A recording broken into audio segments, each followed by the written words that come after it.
Okay, let's look at where we think we're going to be at the end of 11. You've got 9 months in front of you, and you can probably pretty well get it solidified. Revenue line is basically going to come around $2,984,000 or $980, and we'll come out with about an $18,000 excess over expense, just about, or maybe less. Nothing unusual happening there. The revenue side is basically fairly predictable. There's not any collection issues other than the ones you know about. The assessment billing for 2011, you know about the $70,000. That was the allocation over to the replacement fund for those non-HOA communities. The $61,000 is all the other revenue other than assessment revenue, and that's how the $2,982,000. When we go back for a second, Cheryl, one slide. When we look at the 2012 budget, the numbers line up basically pretty close. We got about a $50,000 increase in revenue and about a $68,000 increase in expenses. So then when we converted it to the assessment side, and we're over here and we're looking at what that actually changes out to be, we got about a $50,000 change on the bottom line.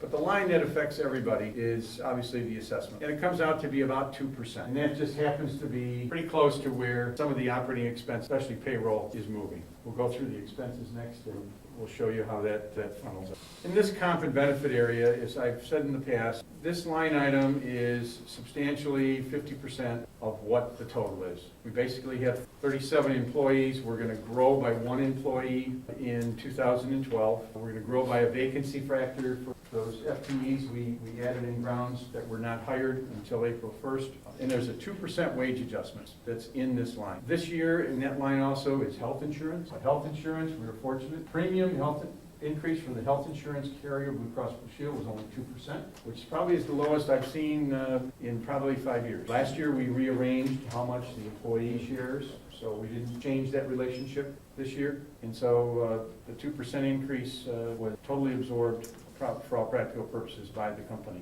Office rent is down, but it should be down because next year we're going to be in the new administrative. So that $39,000 lease payment to the landlord will be replaced. And in the 2012 budget, there is some money in utilities because there's electricity, water, and sewer. There's money in depreciation. And the office cleaning bill will be a little bit higher because we have more space. But all in all, it's a whole lot less than $39,000 that we were paying the landlord.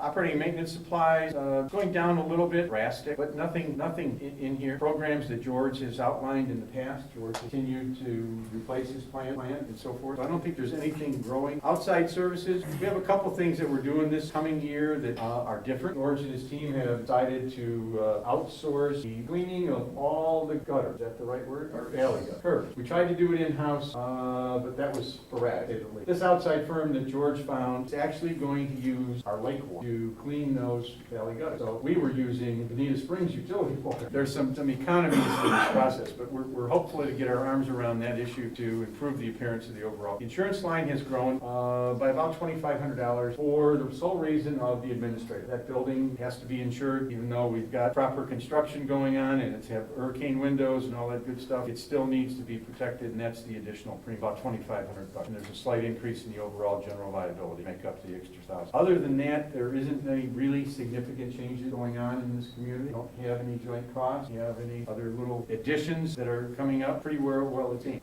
This is just a forecast for capital budget purposes. In this figure here of 72 are the things that we have purchased already this past year. Next year, there are vehicles in here for the patrol, and there's a vehicle in there to replace one of our trucks in Georgia Brown. It's interesting when you look at the gatehouse. It's hard to fathom how many miles we put on a vehicle. We're lucky to get 3 years out of one of those. So we've changed the useful life on them from 5 years to 3 because we were having a net book value for accounting purposes. But outside of that, there isn't anything in any of these other numbers. Now, let me talk about replacement funds. There's some good news here, and there's some news that you just have to kind of take in context. You've seen where we were at the end of December. This is obviously the full year picture. Additional resales coming in, some additional income. The assessment does change. We already got it a year. But this $407,000, I think at the end of September, I just told you we spent about $55. That remaining piece that's going to get spent there is that wall, Palmetto Ridge, Hawthorne, and Banyan Cove. So we're basically going to spend more than we have taken in revenue. Next year, the pickings get a little bit better. We don't have as many expenditures planned. So there's an excess of about $200,000 that is anticipated. These are the expenditures that were done for 407. This is reserve advisor's fee for updating the reserve advisor study.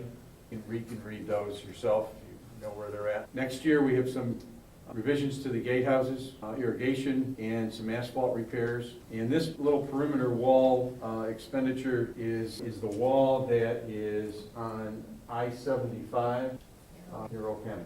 That one just recovered. Next slide. Now I'll get to the, oops, where one of the reserve advisors, Pete, or where the reserve advisors' monies were in comparison to the assets of the replacement fund. There we go. You've heard me talk about the fact that we have to be concerned about proper funding of the replacement. Well, every 2 years, we have reserve advisors come in and reevaluate their previous year report and look down into their crystal ball and project out for the next 30 years. Well, at the end of 2011, if all of our calculations come to fruition, they were guessing that we would have assets of about $2,350,000. We're actually going to end up with about $2,424,000. So we got a little bit of an X. And next year, they're guessing $2,058,000, and we think about $2,652,000. The good news is that we have this X. Now, why such a change from maybe the little bit of a gloom I was telling you less than 2 months ago, 6 months ago? What happens is that they take the current situation and they have modified their inflation adjustment from 3.65 down to 2.5. That has a major bearing on how far out you anticipate expenses, and it changes the funding levels. We have, however, lowered the interest rates down to that 1% level. So at this moment in time, if all their projections with inflation and so forth come to fruition, then we will be just fine. We also took a look at one of the major components, and that was the asphalt in the road. Their guesstimation of when those roads need to be replaced or repaved, and we made some adjustments to that by pushing them further out. That had an effect on the funding of this plan. But I think that those are the caveats. All I'm trying to point out to you, we're going to be fine probably 2 more years. Reserve advisors will be back, and we'll look at this all over. But at this moment in time, there is no need to go ask the resident for any additional funding. One other thing, if I can interject. Go ahead. While you're looking, there was one other change that also impacted what Ray described to you, and that is current material cost that starts the calculation in that whole reserve advisors analysis. There was a reduction, for example, in asphalt costs, $12 a square yard 2 years ago to $10 a square yard today. And on top of that, you have that reduction in the inflation rate that Ray described to you. So all of that has a multiplying effect when you run the numbers out over 30 years. And we do have maintenance allocated for cracks and repairs. That's a separate line item. Let's just kind of take a look and see where this will be. This is a reiteration of an earlier chart, projection for the end of the year. $3,000,001 total assets, the building, because property, plant, and equipment now will be net of depreciation will be about $900,000. So on the combined basis, you're looking at $5.5 million worth of asset at that point. Bear in mind, this line right here, that's 2012 dues collected in 2011. Out of this $2,000,002 up here in cash, $2,000,001 of it is 2012 due collected 2011. We're in fine shape. There's nothing wrong. It's just that you have to understand that this is next year's revenue right here. And the other $900,000, because it's $3 million assessment, the other $900 comes in January. Next year, if we take all the things that we projected, we end up in a corresponding manner. There isn't anything great except added in assets. We've taken out depreciation. Still got the same collection of 2013 dues in 2012. And it's pretty much status quo. Finance Committee has met and reviewed these documents and is recommending approval to the board.